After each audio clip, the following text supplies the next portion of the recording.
Hello, and welcome to the channel. This is a new camera called the Canon IX-US that I use for archaeology, but also I'm not modern anymore, so I don't really need to take photographs, so I'm going to use it for the YouTube channel. So, sorry for the delay. I've been down in Kerry for the last month now, so that's why you haven't had a video for so long, and I've just been settling in. And also, we've got an editor. Way. Her name's Nebby, classmate of mine from Sligo IT, and her sister will be starting a video soon, and a YouTube channel as well. So when that's up and running, I'll put the link in the description so you can all subscribe. Obviously, subscribe to me if you are enjoying the videos. So this video today is based on desktop research in archaeology, and for the next period of the video will be on my desktop recording on an ORB studio, so that'll be right after this. So before computers were around, archaeologists would have to go into Dublin to the National Library of Ireland to do their research on the area interested that they were in, and these contain like old maps, old cartographic maps, old topography maps. These maps were in colour and in black and white, and also in different sizes. So there's a 6-inch map in black and white, a 6-inch map in colour, and then a 25-inch map. The dates between the white in colour and black and white were from the 1829 to 1841, and then the 25-inch maps comes little bit later, from 1897 to 1913. But they're available now online, and this is where we're going to be going on to. It's going to be the national monuments to get onto the environmental viewer, historical environment viewer, and then the Geohive as well, which these are two bases now that you can get onto, and they're all there for free. You can all get these two via Google or any internet search engine. I'm going to be showing you different features like how to zoom, the differences between the spots in the historic environmental viewer, and the measurements that you can do, like to estimate how far each archaeological feature is between each other roughly. And we're going to pick a site, and then same kind of, well, you can't really do any measurements on Geohive, but Geohive has other stuff as well, like hydrology, population, and shows you all through the years. So I'm going to jump onto that now, and I'll show you what you need to do on how to get there, and these the three internet places that we go onto as archaeologists: National Monument Service, Geohive, and then the environmental historic viewer. And please subscribe, and I hope you like the video. Peace. So as I said, I'll Google this. So this is the National Monument Service page. So as you can see, this is where all the national monuments are. Kind of news and events. Obviously everything's closed at the moment because of COVID-19 and all the things. So when you're looking for this now, there it is there. That's the historic environment viewer. There's all other stuff like legal forms and stuff. If you find stuff on like in your yard, or even like things that you found, you can get all the legal documentation to fill out and send into the National Monuments. This is the survey as well. You can kind of go into it. SMR data, this is where you go in again, and other stuff like there's underwater archaeology as well, and reporting a monument. So you go in here, you go hit report a monument. You can get all their legal protection, and there's forms here that you need to fill out. You can get them all online. Go back to the home page. You go into publications, form, and legalizations, and they have a load of them here. I'll click on the one that you have to applications for RMPs. So you have, like, if you know that there's something on your land and it's not recorded on the RMP map, like the stuff that we had for during the heat wave and stuff, and new identities came up, or new archaeological features popped up, and they are noticed, but they won't be on the RMP map straight away because they have a backlog and they have to review them all. They're all there's journals on it as well, from the Irish Farmers Journal in 2012. So yeah, like advice for metal detecting as well, which is illegal. So as soon as you go onto your search engine, I use Google, this will pop up, and this is the historic environment viewer. on the National Monuments page, and I have the National Monuments up, so I'll show you where to go to when you're on that page as well. So here we are. The last time I tried to record, I was picking a site, and this is in Sligo.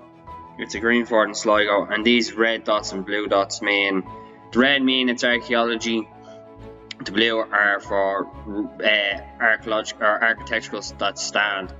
So we are going up here to Ballytivenin, and if you zoom in, we'll change the map. So if you want to change your maps, you go into this base map category, you go onto the aerial photograph so you can see better where you want to go, or digital globe. It's just a different kind of years that it's done.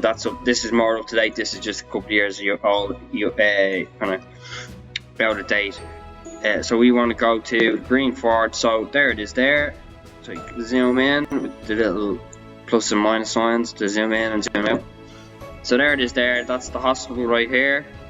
And as I was saying, Bram Stoker is from Sligo originally, and his mom used to work in the hospital, in the fever hospital, when that was cholera.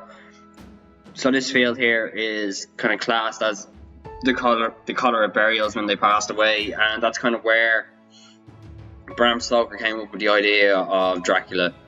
So you change that onto the classic 6-inch maps. You just click onto it, go back onto your base map gallery, and you see it there with the hashers mean it's just a steep line. It's associated with this kind of house here. It's called Fonthill House, which is still there, but it's not really lived in anymore. And there's the fever house I was talking about with Bram Stoker's mom, and that's where the hospital is. And then this is a part of that field on the aerial map where they think the bodies are found. So this is the black and white on the 25-inch map, and you can kind of see it a lot more clearer when you just click out of that. You see that the fields are a lot more kind of crisp with the kind of divisions with it. There's the fever house even more, and there's the cholera field, but also the cholera field we think kind of extends down here as well. So we're not 100% sure. And I say in Sligo IT they'll be doing a lot more investigation with geophysics, and I'll get onto that on another video. And this is the colour version of the 6-inch map, and you can see there that the roads are all nice. So here is the 25-inch colour map. So now we're going to show you how to measure distances between two archaeological sites or buildings if you really want to. So up here is a fortification, and this is also a fortification. So we're going to draw a line to estimate roughly how far it is from it. So you just click on whatever line you like. I like red. You can show the measurements in kilometers, meters, feet, or yards. We're just going to do it in meters or miles, sorry. And we're just going to click and drag it to one to the other, roughly. And then it shows up on the top here.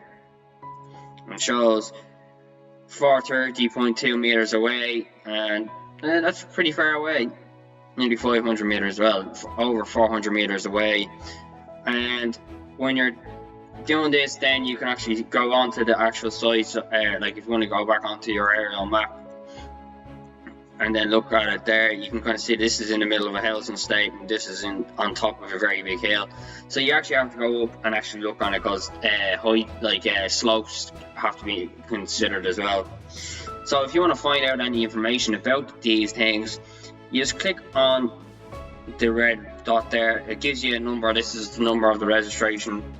You click onto the left, and then you can see a whole bunch of stuff has been written about it. And normally you can scroll down, you can click onto the scope here, that scope note, and it kind of gives you a quick indication of what it all is, just kind of the basics of it. But we know it's a bastion fort, and you just go down and read about it. Now, it's not working for me at the moment, but that's what it is. So that's what you can do on the historic environmental viewer.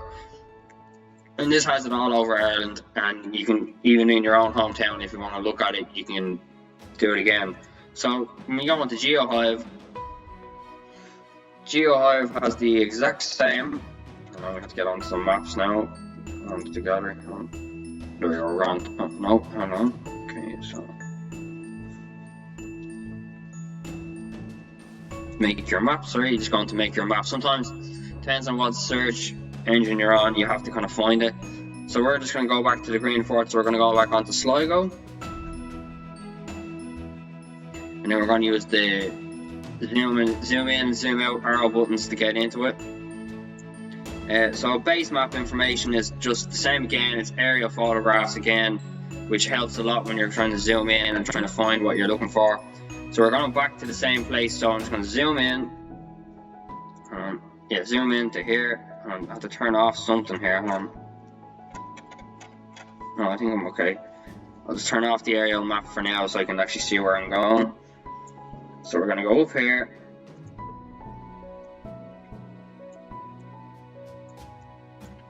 And there it is there. Now it doesn't show it on the actual map on these maps. So if you want to go onto these maps, you go onto, like, say, the classic 6-inch map, and these have like kind of overlap and stuff, so you can overlap certain years and stuff as well. So you can turn up the brightness, and there it is there. So if you zoom out a little, we'll be able to see it. There it is there. See, it has a different kind of level to it, but we want to go back into it to see where we are. We need to go to racked quarter, so we're going to have to zoom in. It's at the quarter that there's an actual stone circle around here somewhere, but we're going to racked quarter. But you can see the details of all this done. That's the 25-inch map. You want to click out of it again, and you click onto the 6-inch map. There's Font House, and there's the Green Fort. So if you want to go back on the 25-inch map, and you click on that, you can overlap these. I'll try and show you now. There you go, like you can overlap them. So there's the Green Fort there. Just here, when you turn down this transparency, you can see it on the 6-inch map. That's in colour, so we're going to put it back into black and white. And there it is there. It's very faint now on this one, so we're going to turn it up. And there it is there. There's the Green Fort there. Also, we're going to turn all these off. We're going to turn them off. We're going to put on the aerial map. Just to show you, this is the aerial premium map, so this is kind of more up to date. There's the Green Fort there. So what this dialogue has two other features. It has nature and environment, and population and economy. So as archaeologists, we always look at the geology of the site, so we know what bedrock is. So you click on the bedrock, you zoom out because the colours show. And you can see the different colours now. I'm going to zoom all the way out so you can see the different colours here of Sligo. So Sligo's there. You want to click on it. You just click on the rock there, and it should be showing you what it is. So there it is. Bedrock lithology 500K 664 marine shelf facies limestone and calcareous shale. So it's shale and limestone construction. And that's the geology. Also hydrology is a big one as well in archaeology, so we can see how well drained some of the things are. So we can look at the sea dive sites, flood maps, and all this kind of stuff. We don't really use it that much, and we would normally use the hydrology, so we know what we're kind of expecting with different archaeological types. We can know what to kind of expect. Then, like if you're looking for population, there has the census of 2016. Open data, the education, planning and development, where things are going to be built, transport for around the place as well. So that's Geohive. Geohive is just another added tool that we use when we're doing online research or desktop research as well. So if you're going to go through the National Monument Service to go to this historic environment viewer, you click on the site and you just look. There it is here. It's underneath these little headings. It's the historic environment viewer. Then there's loads of other there's the kind of like wrecks off the shore of Ireland, code of practice. We have publications and forms and legalization, and state care, national monuments of state care.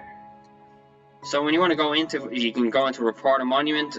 These are all Carlo. These are all the manuals of every county. But we're going to go into forms. We have an application to application of a monument service, so like the applications for license. These are people that archaeologists that have licenses. This is what they'll fill out right before the client wants it to do. So I'm going back onto the National Monument Service now, just to show you. So you go back onto that one, fly down to forms. We're going back on the forms, and they have so many different varieties. They have, like, you know, reporting a monument form as well.